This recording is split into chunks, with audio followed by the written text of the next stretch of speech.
भविष्यति।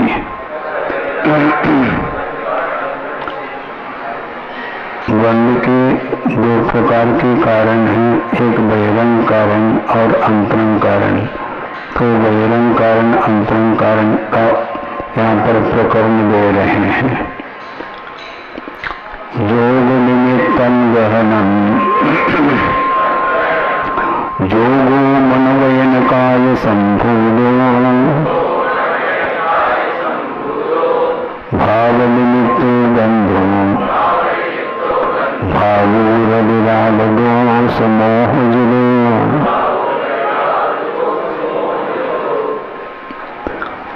कर्मों का जो ग्रहण होता है उसका नाम योग है। कर्मों का जो ग्रहण होता है वो योग निमित्तक होता है, अर्थात मन वचन काय के चेष्टा रूप यही एकमात्र निमित्त है कर्मों के ग्रहण में। और योग जो होता है वह मन वचन काय की क्रियाओं से उत्पन्न होने वाला योग माना जाता है। अब मन वचन काय की चेष्टा को, उन चेष्टाओं से हम ऊपर तो उठ नहीं पाएंगे, किंतु मन वचन काय की चेष्टा को संभालने की चेष्टा भी होनी चाहिए। पूरी रूप से प्रवृत्ति से ऊपर उठा नहीं जा सकता, इसलिए किंतु स्वच्छंद प्रवृत्ति को रोका जा सकता है। और स्वच्छंद प्रवृत्ति को रोकने रूप जो चेष्टा है उसको आचार्य गुप्ति भी कहते हैं। गुप्ति का अर्थ योग का निग्रह से गुप्ति ऐसा नहीं, एक विवक्षा से है वो। सम्यक योग निग्रह गुप्ति, समीचीन रूप से प्रवृत्ति को रोकने का नाम गुप्ति है, किंतु योग का निग्रह नहीं होता उसमें भी, किंतु आत्मप्रदेशों का स्पंदन गुप्ति में भी बना रहता है, किंतु स्वच्छंद प्रवृत्ति रुक जाती है। इसलिए समिति को भी कहीं कहीं पर गुप्ति की संज्ञा देते हैं आचार्य। इन्हें प्रवृत्ति का नाम समिति है, किंतु वह प्रवृत्ति जो स्वच्छंद प्रवृत्ति है उसको रोक करके आगम के अनुरूप जो प्रवृत्ति की जाती है, जो क्रियाएं की जाती, उसको भी गुप्ति के रूप में लेते हैं, क्योंकि उसमें भी आत्मा की रक्षा ही होती है। जिन क्रियाओं के माध्यम से आत्मा की रक्षा हो उसका नाम गुप्ति कहा है, और वह गुप्ति संवर के लिए कारण है। तो समिति भी संवर के लिए ही कारण है। अनुप्रेक्षाओं के माध्यम से भी संवर होता है। 10 लक्षण धर्म भी संवर के लिए कारणभूत है। पुरुषों का विजय प्राप्त करना ये भी संवर के लिए कारण है, और जागृत तो है ही। तो इस प्रकार ये सारे गुप्ति से लेकर के चारित्र तक ये जितने भी क्रियाएं हैं ये सब संवर के लिए हेतुभूत हैं। इसमें किसी भी प्रकार से स्वच्छंद प्रवृत्ति संभव ही नहीं, और स्वच्छंद यदि प्रवृत्ति हो रही है तो निश्चित रूप से वह आगम से हट करके वह प्रवृत्ति करना चाहता है, तो उसके माध्यम से संवर नहीं कर पाएगा। आगम के अनुकूल आप प्रवृत्ति करें, यथाशक्ति करें, कोई बाधा नहीं, किंतु आगम को आधार बना करके ही वह चेष्टा कर लेता है। इसलिए वह योग जो है मन वचन काय की चेष्टा से उत्पन्न होने वाला वह योग माना जाता है, क्योंकि इन चेष्टाओं के माध्यम से ही आत्म प्रदेशों में स्पंदन हो जाता है, जिसका नाम योग है। और उस योग निमित्तक ही कर्मों का ग्रहण हुआ करता है। कर्मों का ग्रहण का अर्थ आत्म प्रदेश पर जो वर्गनाएं अवस्थित हैं वो सारे योग के निमित्त को लेकर के वो कर्म के रूप में परिणत हो जाती, इसी का नाम कर्मों का ग्रहण माना जाता है। और बंध किसको होते? भाव निमित्तो बंधो। बंध जो होता है वह भाव के निमित्त से होता है। और भाव रति राग दोष मोह जुदो ऐसा कहा।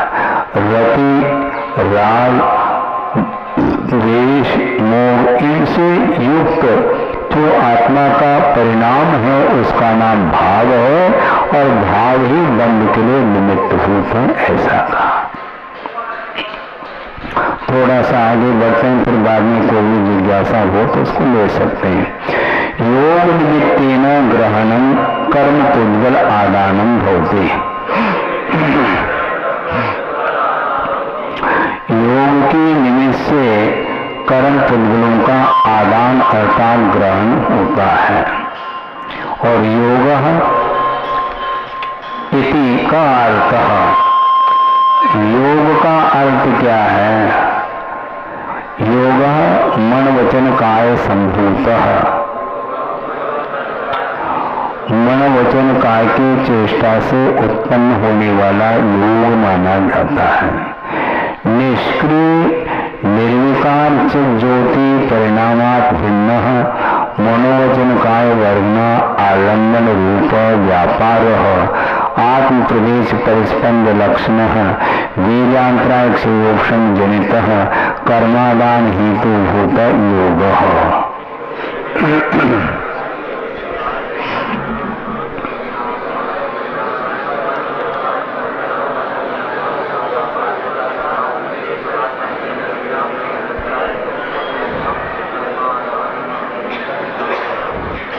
क्रिया से रहित और विकार से भी रहित जो चित ज्योति है, उस आत्म तत्व के परिणाम से भिन्न मन वचन काय की वर्णाओं के अवलंबन रूप जो प्रवृत्ति है, जो कि आत्म प्रदेशों के परिस्पंदन लक्षण रूप वीर्यांतरा कर्म के शोषण से उत्पन्न कर्मों के ग्रहण में हेतु भूत जो होता है उसका नाम योग कहा है।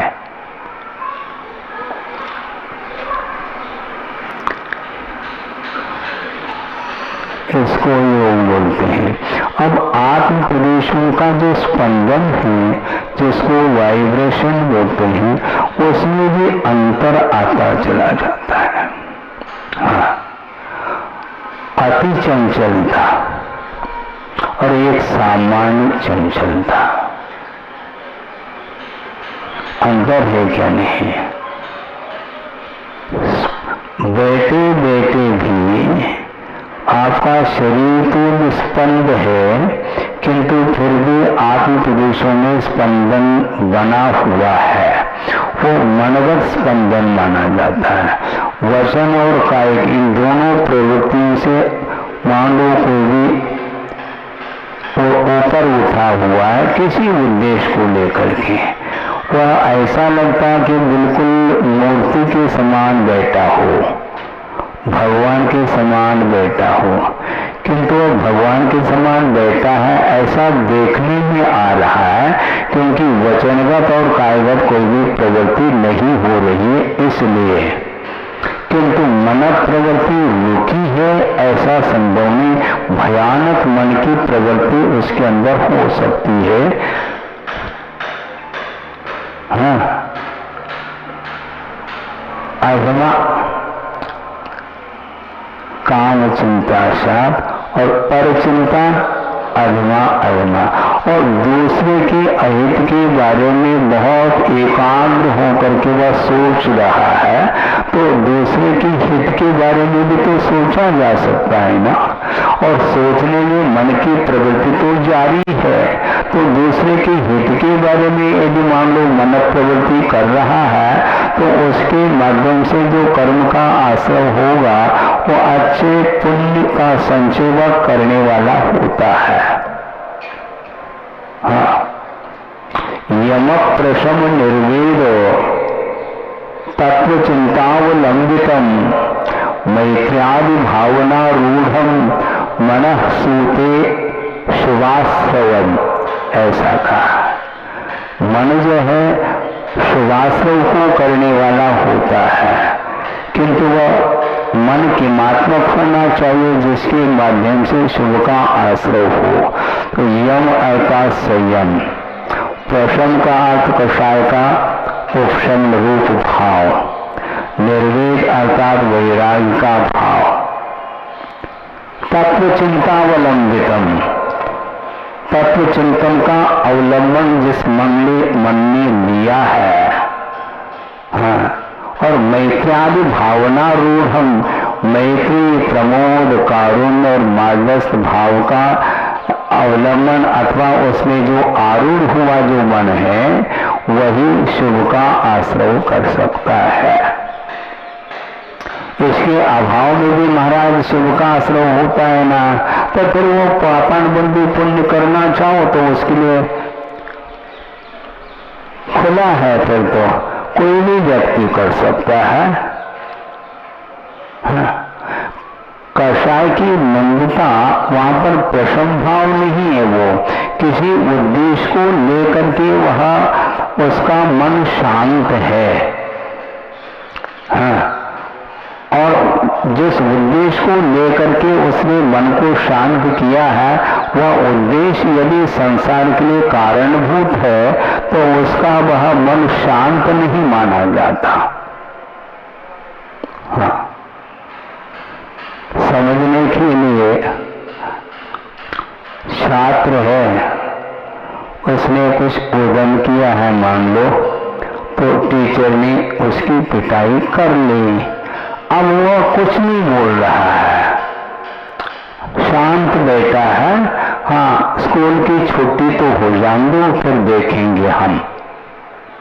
हाँ, उस समय क्या देख रहा है वो, बिल्कुल उस समय यदि जवाब देता तो और पिटाई होगी, इसलिए उस पिटाई से बचने के लिए वह शांत बैठा है, क्रियाएं प्रतिक्रिया कुछ भी नहीं हो रही, दूसरे को ऐसा लग रहा है कि देखो कितना यह विनीत, हाँ, परिणाम रखता है, विनीत परिणाम नहीं है, वो उद्यम किया है उसी का परिणाम है, उसकी पिटाई हुई है, लेकिन अब वह सहन कर रहा है, यहाँ पर उसकी क्षमता नहीं है, अब उसकी यूनिटी होगी, मान लो 10-20 जो है लड़के और मिल करके जब वो टीचर बाहर निकलता उस समय वो धावा बोल सकते हैं, वो सब जो है उसमें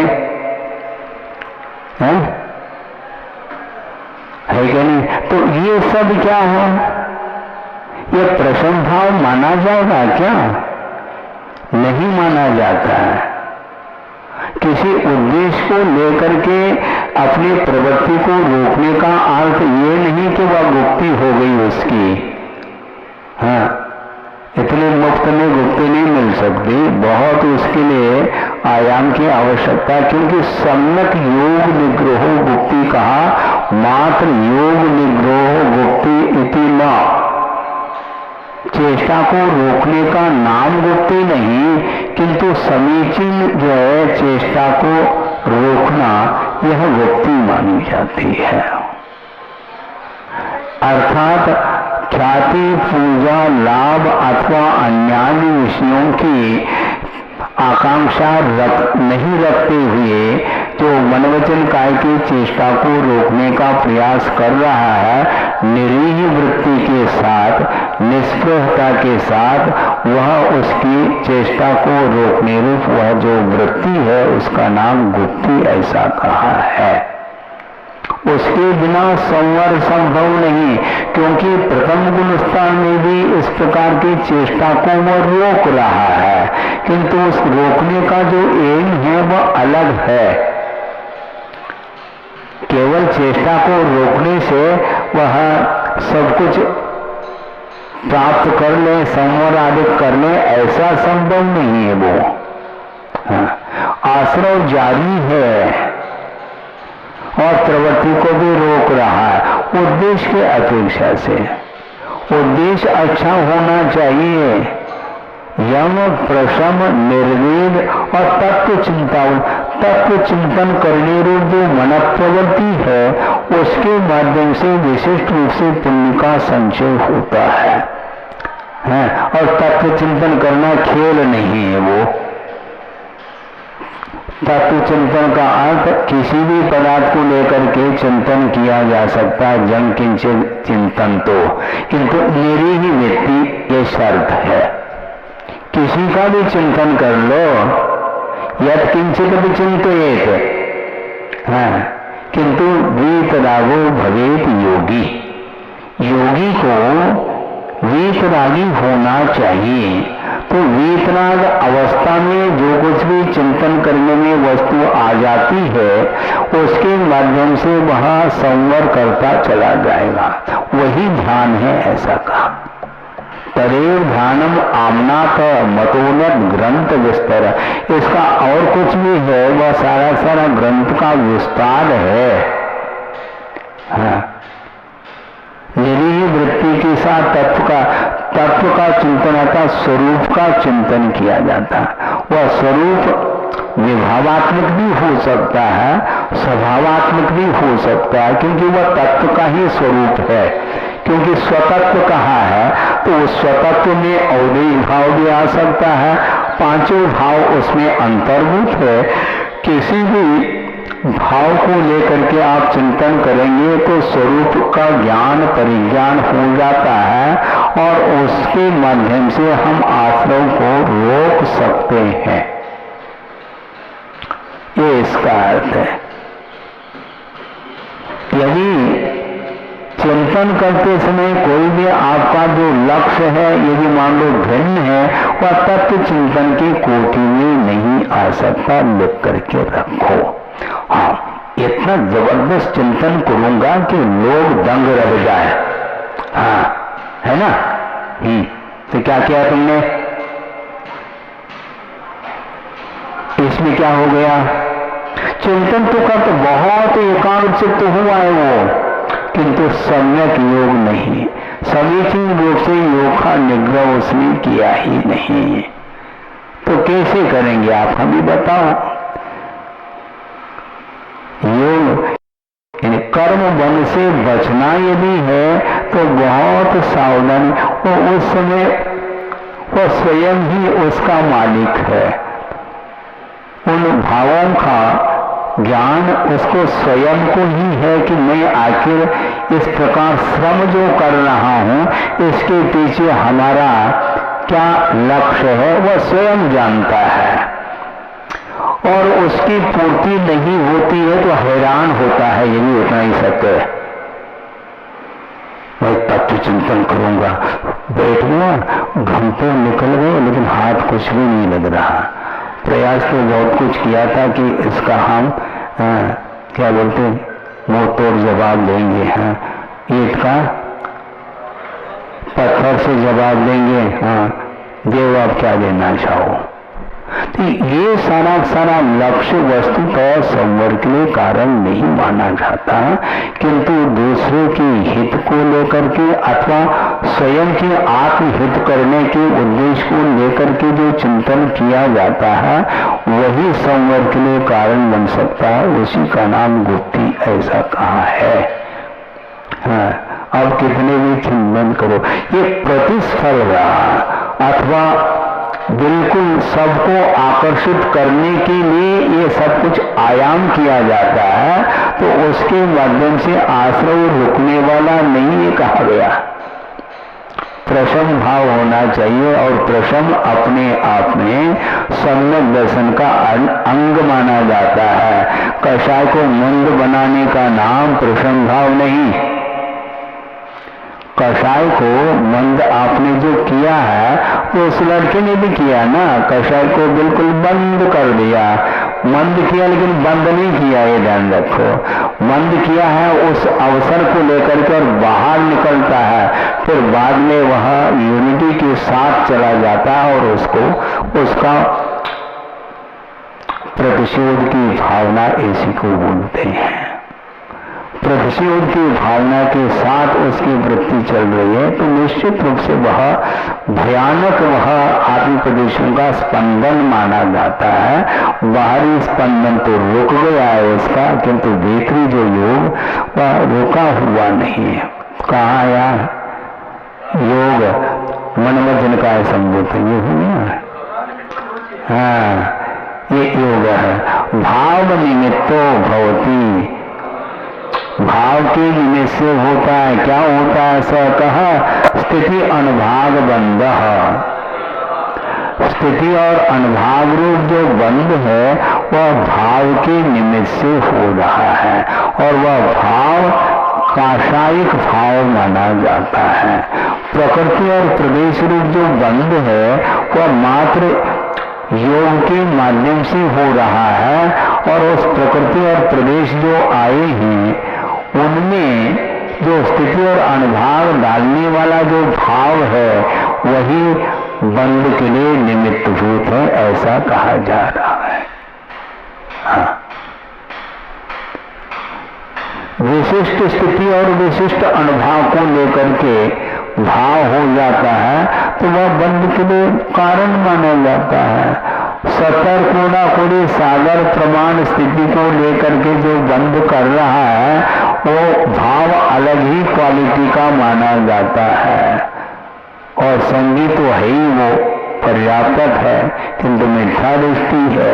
क्योंकि एक मिथ्या दृष्टि वह है जो उत्कृष्ट स्थिति बंध नहीं कर रहा है, उसने भावों को समेट लिया है। सम्यक दर्शन के सम्मुख जो मिथ्या दृष्टि है वह कभी भी सतर कोड़ा कोड़ी स्थिति और अनुभाव को लेकर के बंद कर ही नहीं सकता। यदि करेगा तो निश्चित रूप से सम्यक दर्शन के सम्मुख नहीं पहुंच पाएगा। ये इसका अर्थ है। भाव कथ्यते, ये बंद हो गया, भाव कहलाता है। वो भाव क्या है? रागादि दोष रहित चैतन्य प्रकाश परिणते है पृथक भूत मिथ्यात्वादि कषायादि दर्शन चारित्र मोहनी त्रीन द्वादश भेदात भावो रतिराग द्वेष मोह युक्त।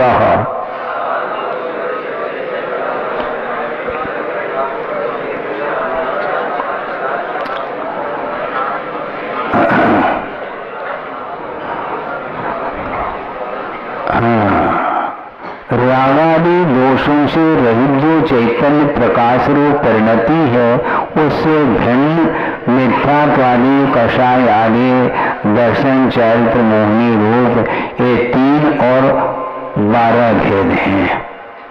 ये भाव माने जाते हैं।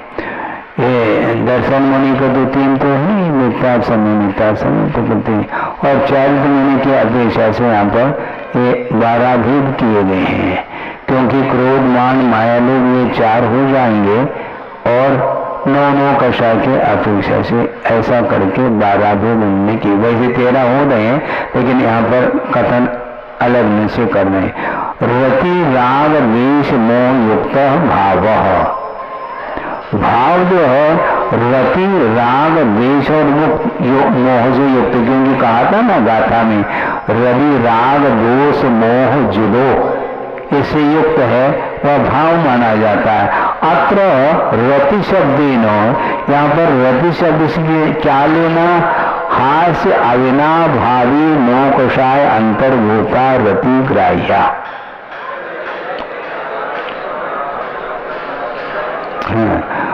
रति शब्द से क्या क्या लेना? हास्य के अविनाभावी नो कर्म ले, नो कोशाय लेना। हास्य और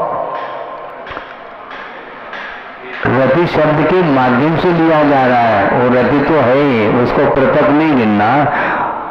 रति शब्द के माध्यम से क्या क्या ग्रहण करना? तो हास्य के अविनाभावी जो 9 कोशाय हैं, हास्य, स्त्रीवेद, पुरुषवेद और नपुंसक वेद, इन चारों को रति शब्द के माध्यम से ग्रहण कर रहे हैं। ये 4 हो गए।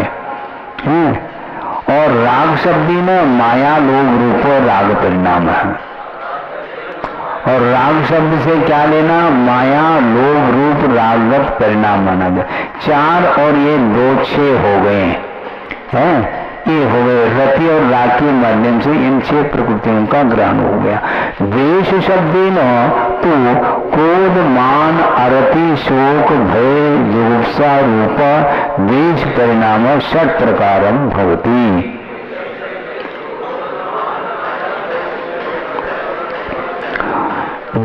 शब्द से क्या लेना?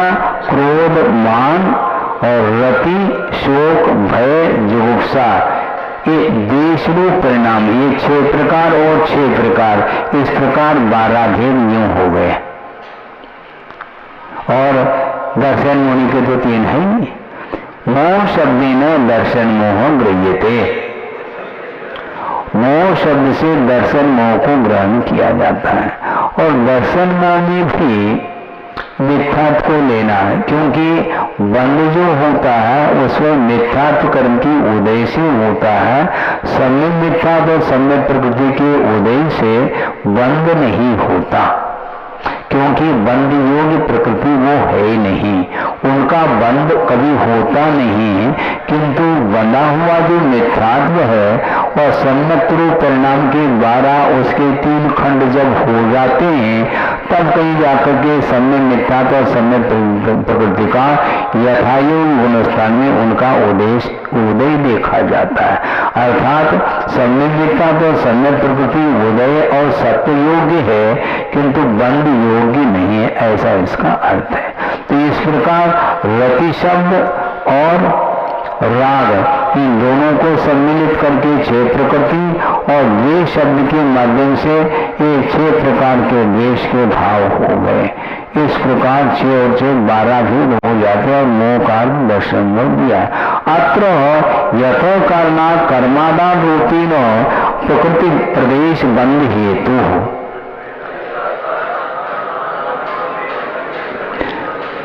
क्योंकि कर्म के आदान रूप से, कर्म के ग्रहण रूप से प्रकृति और प्रदेश बंध जो हो रहा है उसमें वह हेतु है। कौन? योग। तथा कारणात्, इसलिए बहिरंग निमित्तम योग। बहिरंग निमित्त क्या है? योग। क्योंकि रवि, राग, दोष, मोह, जुदो ऐसा कहा था, तो इसमें प्रकृति और प्रदेश बंध के लिए हेतुभूत क्या है? बहिरंग निमित्त योग माना जाता है। और चिरकाल स्थायित्वेन स्थिति अनुभाग बंध हेतुत्वात् आभ्यंतर कारणम कषाया इति तात्पर्यम्।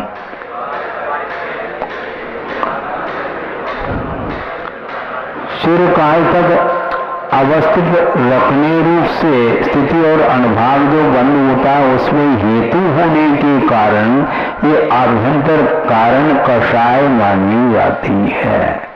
इस प्रकार इन्होंने टीकाकार ने रवि, राग, दोष, मोह, जुदो, ये भाव है, आत्मगत भाव, यही बंध के लिए हेतुभूत है। और योग निमित्तम ग्रहणम, योग के निमित्त से कर्मों का ग्रहण होता है, उसमें स्थिति अनुभाग नहीं पड़ रहा है, वह भावों के माध्यम से होता है। किंतु वहां पर भाव नहीं है क्या? ऐसा नहीं एकांत से, किंतु वहां पर भी भाव तो है, क्योंकि भावाश्रय के बिना द्रव्याश्रय तो होता नहीं। किंतु स्थिति और अनुभाग के लिए कारणभूत जो भाव है उसी को इन्होंने भाव के रूप में स्वीकार किया, वही बंध के लिए हेतु होता है, आभ्यंतर कारण है, उस प्रकार स्वीकार किया। कुछ पूछा जा रहा था, क्या पूछना चाहते हैं? हाँ?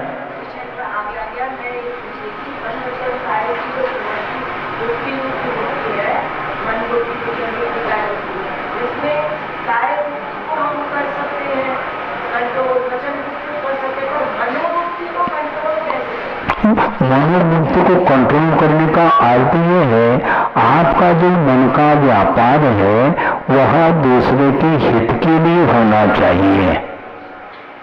हाँ, आपकी मन प्रवृत्ति दूसरे के अथवा आत्मा के हित के लिए स्वतः हितकारी होना चाहिए। मन प्रवृत्ति नहीं है तो उसके माध्यम से भयानक कर्म का आश्रय होगा।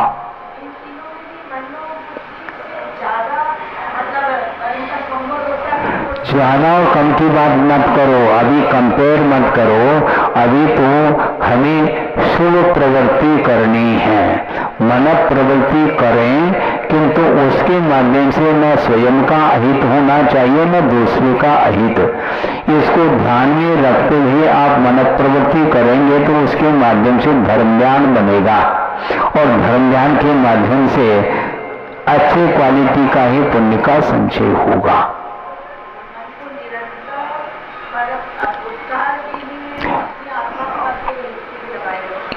आपकी जो प्रवृत्ति हो रही है उसमें संयत होना चाहिए वह प्रवृत्ति। हाँ, मन प्रवृत्ति को सावधानी के साथ करोगे तो ठीक है, उसमें किसी भी प्रकार से आसक्ति का भाव न आए। केवल सामायिक ही नहीं, जो सामायिक प्रतिमा को अंगीकार नहीं किया है वह भी यदि मान लो विशेष रूप से पुण्य का संचय करना चाहता है तो सम्यक दर्शन के 8 अंगों का पालन करते हुए अपनी प्रवृत्ति को वह जारी रखता है, रखना चाहिए।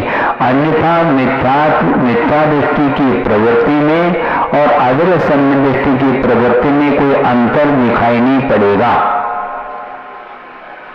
हाँ, क्योंकि दोनों की प्रवृत्ति यदि मान लो समानता को लेकर के है तो ऐसी स्थिति में मिथ्या दृष्टि नरकाय का बंद क्यों कर रहा है अथवा मिथ्या दृष्टि भवनत्व का बंद क्यों कर रहा है? मन प्रवृत्ति उसकी भी तो रुकी है महाराज, ऐसा रोकने से मतलब नहीं अपने को। संवर के साथ मन प्रवृत्ति को रोकना यह अपने आप में महत्वपूर्ण है। पुण्यान बंदे पुण्य का संचय मिथ्या दृष्टि नहीं कर सकता क्योंकि आश्रय पूर्वक उसकी निर्जरा हो रही है, इसलिए कर रहा है। बोलो नहीं कर रहा है कि अपने आपके मन को पूछो, क्योंकि ये हैबिट हो के हम कर रहे हैं तो कर रहे हैं तो अच्छी बात है। हाँ, हमें भी ज्यादा नहीं समझाना उनको, क्योंकि वो कर ही रहे हैं। जो कर ही रहा है तो उसको क्या समझाना। जैसे बुंदेलखंड में कहावत है, जो जाग रहा है उसको क्या जगाना है ना, जो सो रहा है उसको जगाने की बात करो। हम कर ही रहे हैं तो अच्छी बात है। जो कर रहे हैं उनके लिए कहा नहीं जा रहा है, जो नहीं कर रहा है और वहां यदि विकास चाहता है तो उसके लिए कहा जा रहा है। हाँ, यदि पापाश्रव अस्ति तो अन्य संपदा किम प्रयोजन, और यदि पाप निरोध है अन्य संपदा किम प्रयोजन। आपका पाप का निरोध हुआ है तो हमें थोड़ी कुछ कहना है आपके लिए। हाँ, निदान यदि है तो उसकी जो प्रवृत्ति है वह अपने समीचीन नहीं मानी जाएगी। हाँ, भले कषाय का मंद उदय उसने कर लिया है पुरुषार्थ के बल पर, किंतु उसका जो टारगेट है बहुत बड़ा टारगेट है उसका, वहां तक उसको फोकस बनाया है और इस प्रकार नियंत्रण अपने आप के ऊपर रखा है। आचार्य महाराज का कहना है कि दीपक की रक्षा अपने श्वास से भी होनी चाहिए। अपने ही श्वासोच्छ्वास के माध्यम से दीपक बुझ सकता है, इसलिए बहुत अलर्ट रहो। श्वासोच्छ्वास में कोई तूफान नहीं चल रहा है, किंतु श्वासोच्छ्वास के माध्यम से भी दीपक बुझ सकता है, इसलिए श्वासोच्छ्वास के ऊपर भी नियंत्रण होना चाहिए। उसी प्रकार ये जो प्रवृत्ति है ये बहुत सौम्य प्रवृत्ति और उसका लक्ष्य भी, हाँ, लक्ष्य क्या है, किमर्थम, यह मुख्य है। आपने प्रवृत्ति को रोक रखा, यह महत्वपूर्ण नहीं है, किंतु किस लिए रोका है यह महत्वपूर्ण है। तभी होगा। आप नमोस्तु कर रहे हैं, यह महत्वपूर्ण नहीं, मैं क्यों कर रहा हूं, मैं क्यों कर रही हूं, ये जो है प्रश्न उठना चाहिए।